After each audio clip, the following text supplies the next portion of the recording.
In ancient Mesopotamia, roughly 5,000 years ago, temple scribes pressed clay tablets with tiny wedge-shaped marks and stored them in sealed archive rooms. These tablets were not poetry. They were not prayers. They were debts, records of grain borrowed, labor owed, obligations promised across seasons and harvests. The temple did not just house the gods. It housed the first ledgers. And those ledgers did something no tool in human history had done before. They turned trust between strangers into a number. Today, that number is everywhere. It decides where you live, what you eat, how long you work, and what kind of future your children inherit. It is so ordinary that most people never stop to ask where it came from. But money did not always exist. For most of human history, it didn't. And the story of how it was born, captured, weaponized, and embedded into every corner of modern life is darker and stranger than almost anyone suspects. To understand money, you first have to understand what came before it. For roughly 300,000 years, human beings lived in small, mobile groups. Groups where everyone knew everyone else, where survival depended not on wages or prices, but on something older and more powerful, reputation. Anthropologists studying contemporary hunter-gatherer societies, the Hadza in Tanzania, the Jew Hansi in southern Africa, the Aceh in Paraguay, have documented the same pattern across completely different environments. These groups do not operate on exchange in the way economists once imagined. They operate on generosity, obligation, and memory. If you made a good kill, you shared the meat. Not because someone would pay you for it, because people remembered. Because reputation was the currency before currency existed. The man who hoarded was the man no one helped when he was sick. The woman who shared without complaint was the woman whose children were fed when her hunt failed. Before there was a price, there was a record. And that record lived in people, not in clay. But here is where the story begins to shift. Small groups run on memory. Cities cannot. As human populations grew, as farming locked people into settlements, as those settlements swelled into towns and towns into trading centers, the intimate network of reputation began to break down at its edges. You could remember the faces of 100 people. You could not remember the faces of 10,000, and yet 10,000 people still needed to eat, to build, to move goods across distances that no single community could produce on its own. Something had to carry trust between strangers. That something was the first form of money. Not coin, not paper, but commodity. Salt in the Sahara. Grain in Egypt. Cattle across sub-Saharan Africa. Shells along the coasts of the Pacific. These were not random choices. Each one solved the same problem. They were things almost everyone needed, things that could be counted and compared, things that could travel. A merchant arriving in an unfamiliar village with a sack of salt did not need to know his trading partner.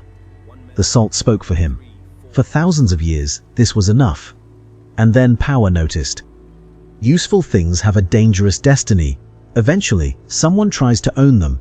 Around 600 BC, in the Kingdom of Lydia, in what is now Western Turkey, rulers began striking the first standardized metal coins, stamped with the image of a lion, guaranteed by the authority of the state. This was not a small invention, it was a seizure. Before the coin, the weight and purity of metal had to be verified at every transaction. After the coin, the king's face on the metal said, "Trust this. Stop checking. I have already checked for you." It sounds like a convenience. It was also a transfer of power. The king who controlled the mint controlled what people accepted as value. He could debase the coin, reduce the silver content, and extract wealth from every transaction in the kingdom without raising a single tax explicitly. He could pay his armies in coin and demand taxes back in the same coin, forcing farmers who had never needed money before to enter the market just to stay legal. The coin did not just facilitate trade, it made the state indispensable to trade, and that was exactly the point. From Lydia, the coin spread. Greece adopted it, refined it, turned it into the financial engine of democratic city-states that also ran on slave labor. Rome expanded it across an empire, stamping emperors' faces onto currency as a form of propaganda that traveled further and faster than any army. When Rome fell, silver and gold retreated, but debt did not. Medieval Europe ran on a complex web of credit, obligation, and deferred payment that most historians argue resembles money more than barter ever did. Church and merchant worked in uneasy parallel, the church condemning usury while Venetian and Florentine bankers quietly invented the tools of modern finance. The bill of exchange, the letter of credit, the earliest forms of insurance. These were not just clever accounting tricks. They were machines for moving value across time. For the first time, you did not need to possess wealth to use it. You needed to owe it.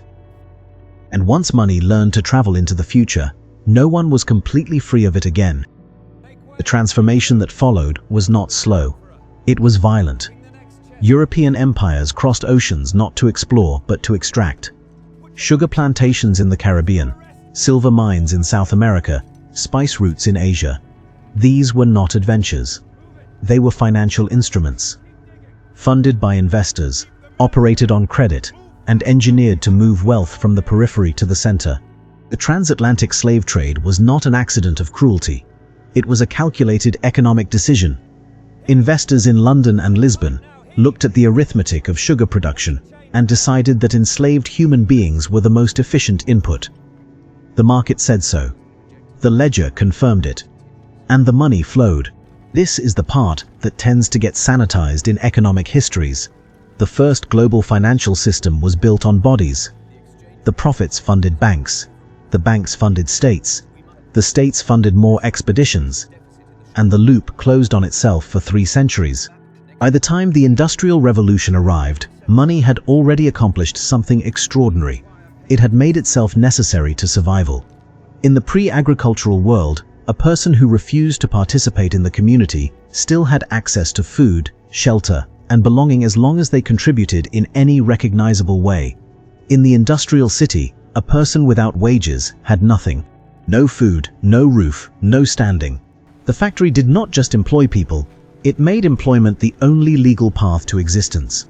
12-hour shifts, child labor, wages set just above starvation. None of this was accidental.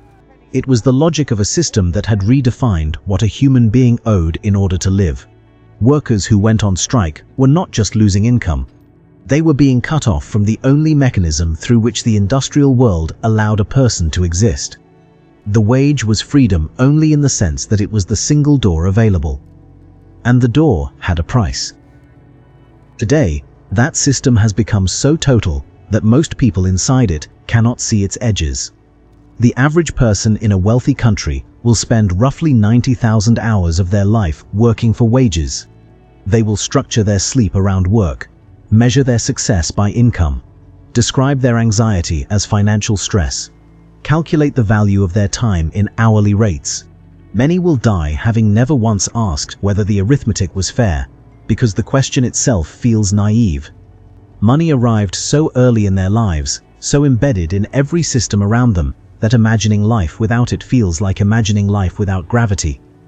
But gravity was always there. Money was not.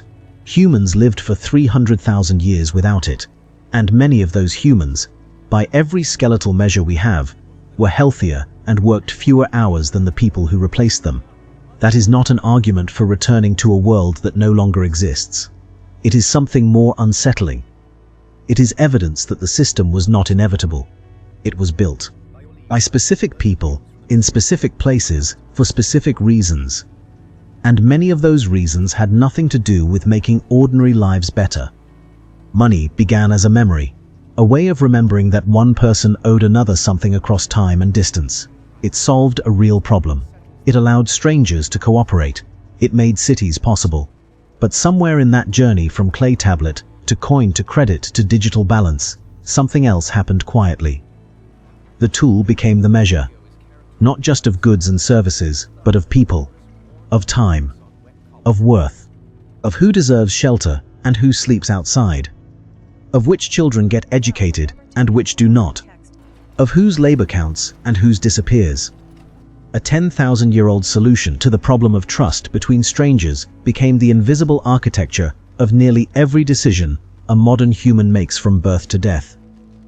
It is in your phone right now, telling you what you can and cannot do today. It was in the temple archives of Mesopotamia, doing the same thing to someone who had never heard the word money and would not have recognized the world that word eventually built.